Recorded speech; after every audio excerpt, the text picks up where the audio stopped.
اعوذ باللہ من الشیطان الرجیم بسم اللہ الرحمن الرحیم الحمد للہ رب العالمین والصلاة والسلام علی سید المرسلین وخاتم النبیین اما بعد۔ صحیح بخاری باب کتاب الجہاد، حدیث نمبر 3017، اردو ترجمہ۔ ہم سے علی بن عبداللہ نے بیان کیا، کہا ہم سے سفیان نے بیان کیا، ان سے ایوب نے، ان سے اکرمہ نے کہ علی رضی اللہ عنہ نے ایک قوم کو جو عبداللہ بن سبا کی متبع تھی اور حضرت علی رضی اللہ عنہ کو اپنا خدا کہتی تھی جلا دیا تھا۔ جب یہ خبر حضرت عبداللہ بن عباس کو ملی تو آپ نے کہا کہ اگر میں ہوتا تو کبھی انہیں نہ جلاتا، کیونکہ نبی کریم صلی اللہ علیہ وسلم نے فرمایا ہے کہ اللہ کے عذاب کی سزا کسی کو نہ دو، البتہ میں انہیں قتل ضرور کرتا، کیونکہ نبی کریم صلی اللہ علیہ وسلم نے فرمایا ہے جو شخص اپنا دین تبدیل کر دے اسے قتل کر دو۔ حدیث نمبر 3018، اردو ترجمہ۔ اللہ تعالیٰ کا سورہ محمد میں یہ فرمانا کہ قیدیوں کو مفت احسان رکھ کر چھوڑ دو یا فدیہ لے کر۔ اس باب میں ثمامہ کی حدیث ہے اور اللہ تعالیٰ کا ارشاد ہے کہ نبی کے لیے مناسب نہیں کہ قیدی اپنے پاس رکھے جب تک کافروں کا خوب ستیہ ناش نہ کر دے۔ اگر کوئی مسلمان کافر کی قید میں ہو تو اس کا خون کرنا یا کافروں سے دغا اور فریب کر کے اپنے تئیں چھڑا لینا جائز ہے۔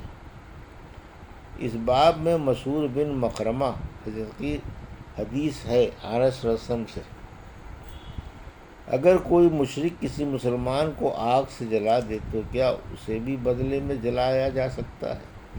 ہم سے معلا بن اسد نے بیان کیا، کہا ہم سے وہیب بن خالد نے بیان کیا، ان سے ایوب سختیانی نے، ان سے ابو قلابہ نے اور ان سے انس بن مالک رضی اللہ عنہ نے کہ قبیلہ عسکل کے 8 آدمیوں کی جماعت نبی کریم صلی اللہ علیہ وسلم کی خدمت میں اسلام قبول کرنے کو حاضر ہوئی، لیکن مدینے کی آب و ہوا انہیں موافق نہیں آئی۔ انہوں نے عرض کیا کہ یا رسول اللہ، ہمارے لیے اونٹ کے دودھ کا انتظام کر دیجیے۔ آن رسول اللہ صلی اللہ علیہ وسلم نے فرمایا کہ میں تمہارے لیے دودھ نہیں دے سکتا، تم صدقے کے اونٹوں میں چلے جاؤ، ان کا دودھ اور پیشاب پیو تاکہ تمہاری صحت ٹھیک ہو جائے۔ وہ لوگ وہاں چلے گئے اور ان کا دودھ اور پیشاب پی کر تندرست ہو گئے، تو چرواہے کو قتل کر دیا اور اونٹوں کو اپنے ساتھ لے کر بھاگ نکلے اور اسلام لانے کے بعد کفر کیا۔ ایک شخص نے اس کی خبر آنس صلی اللہ علیہ وسلم کو دی تو آپ صلی اللہ علیہ وسلم نے ان کی تلاش کے لیے سوار دوڑائے۔ دوپہر سے بھی پہلے ہی وہ پکڑ کر لائے گئے، ان کے ہاتھ پاؤں کاٹ دیے گئے، پھر آپ کے حکم سے ان کی آنکھوں میں سلائی گرم کر کے پھیر دی گئی اور انہیں ہیرا میدان کی پتھریلی زمین میں ڈال دیا گیا۔ وہ پانی مانگتے تھے لیکن انہیں نہیں دیا گیا، یہاں تک کہ وہ سب مر گئے۔ ایسا ہی انہوں نے اونٹوں کے چرانے والوں کے ساتھ کیا تھا جس کا بدلہ انہیں دیا گیا۔ ابو قلابہ نے کہا کہ انہوں نے قتل کیا تھا، چوری کی تھی، اللہ اور اس کے رسول صلی اللہ علیہ وسلم کے ساتھ جنگ کی تھی اور زمین میں فساد برپا کرنے کی کوشش کی تھی۔ حدیث نمبر 3019، ایک چونٹی نے ایک نبی کو کاٹ لیا تھا۔ ہم سے یحییٰ بن بکیر نے بیان کیا، کہا ہم سے لیث نے بیان کیا، ان سے یونس نے، ان سے ابن شہاب نے، ان سے سعید بن مسیب اور ابو سلمہ نے کہ ابو ہریرہ رضی اللہ عنہ نے کہا کہ میں نے رسول اللہ صلی اللہ علیہ وسلم سے سنا ہے، آپ صلی اللہ علیہ وسلم فرما رہے تھے کہ ایک چونٹی نے ایک نبی عزیر یا موسیٰ علیہ السلام کو کاٹ لیا تھا، تو ان کے حکم سے چونٹیوں کے سارے گھر جلا دیے گئے۔ اس پر اللہ تعالیٰ نے ان کے پاس وحی بھیجی کہ اگر تمہیں ایک چونٹی نے کاٹ لیا تھا تو تم نے ایک ایسی خلقت جلا کر خاک کر دیا جو اللہ کی تسبیح بیان کرتی تھی۔ حدیث نمبر 3020، اردو ترجمہ۔ حربی کافروں کے گھروں اور باغوں کو جلانا۔ ہم سے مسدد نے بیان کیا، کہا ہم سے یحییٰ قطان نے بیان کیا، ان سے اسماعیل نے، بیان کیا، کہا مجھ سے قیس بن ابی حازم نے بیان کیا، کہا کہ مجھ سے جریر بن عبداللہ رضی اللہ عنہ نے بیان کیا کہ مجھ سے رسول اللہ صلی اللہ علیہ وسلم نے فرمایا، ذوالخلصہ کو برباد کر کے مجھے راحت کیوں نہیں دے دیتے؟ یہ ذوالخلصہ قبیلے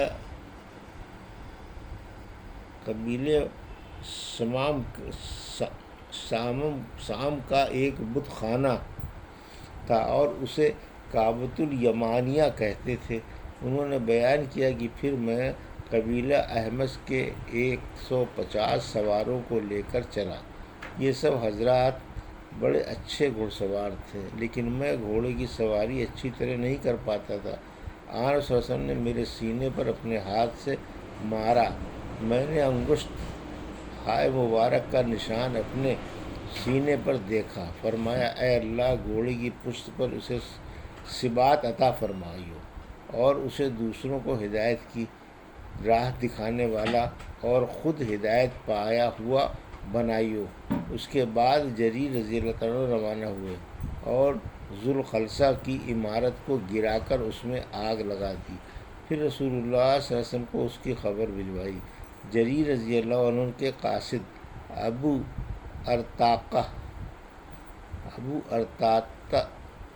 حسین بن ربیعہ نے خدمت نبوی میں حاضر ہو کر عرض کیا، اس ذات کی قسم جس نے آپ صلی اللہ علیہ وسلم کو حق کے ساتھ مبعوث کیا ہے، میں اس وقت تک آپ کی خدمت میں حاضر نہیں ہوا جب تک ہم نے ذوالخلصہ کو ایک خالی پیٹ والے اونٹ کی طرح نہیں بنا دیا۔ یا انہوں نے کہا کہ خارش والے اونٹ کی طرح مراد ویرانی سے ہے۔ جریر نے رضی اللہ عنہ نے بیان کیا کہ یہ سن کر آپ صلی اللہ علیہ وسلم نے قبیلہ احمس کے سواروں اور قبیلے کے تمام لوگوں کے لیے 5 مرتبہ برکتوں کی دعا فرمائی۔ حدیث نمبر 3021 اردو ترجمہ۔ ہم سے محمد بن کثیر نے بیان کیا، کہا ہم کو سفیان بن عینیہ نے خبر دی، انہیں موسیٰ بن عقبہ نے، انہیں نافع نے اور ان سے ابن عمر رضی اللہ عنہ نے بیان کیا کہ نبی کریم صلی اللہ علیہ وسلم نے یہود بنو نذیر کے کھجور کے باغات جلوا دیے تھے۔ حدیث نمبر 3022 اردو ترجمہ۔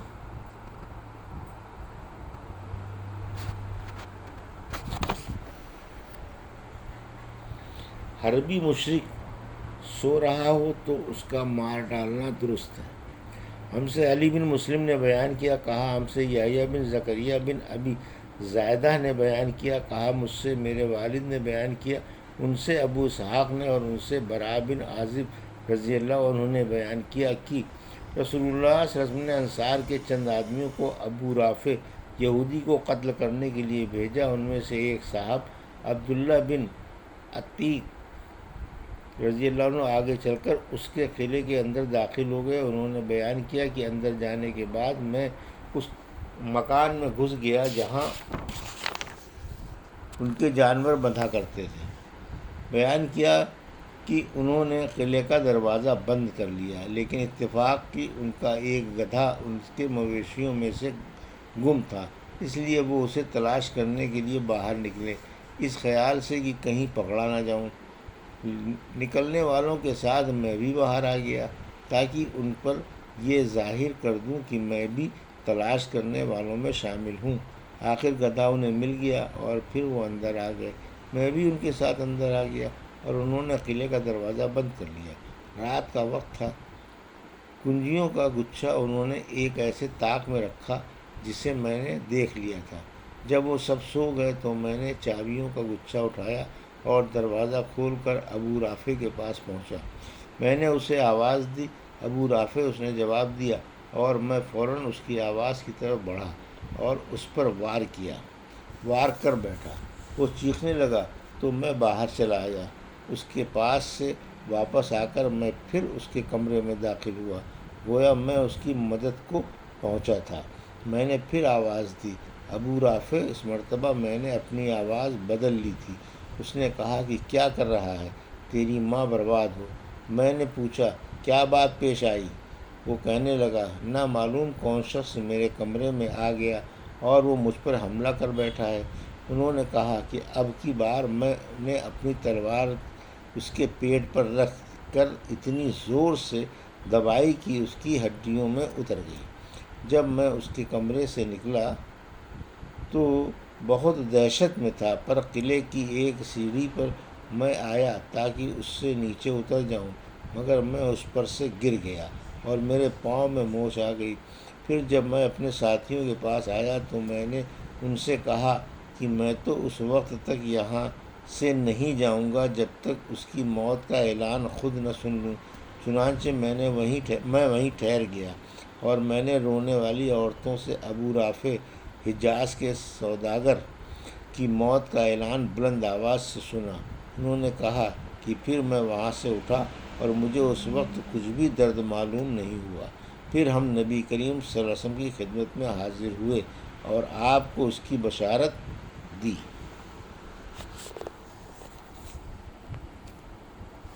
یہ تھی صحیح بخاری باب کتاب الجہاد کی حدیث نمبر 3017 سے 3022 کا اردو ترجمہ جو ابھی آپ نے سماعت فرمایا۔ اللہ سے دعا ہے کہ اللہ ہمیں حدیثوں کی صحیح سمجھ عطا فرما اور ان پر عمل کرنے کی توفیق عطا فرما۔ آمین یا رب العالمین۔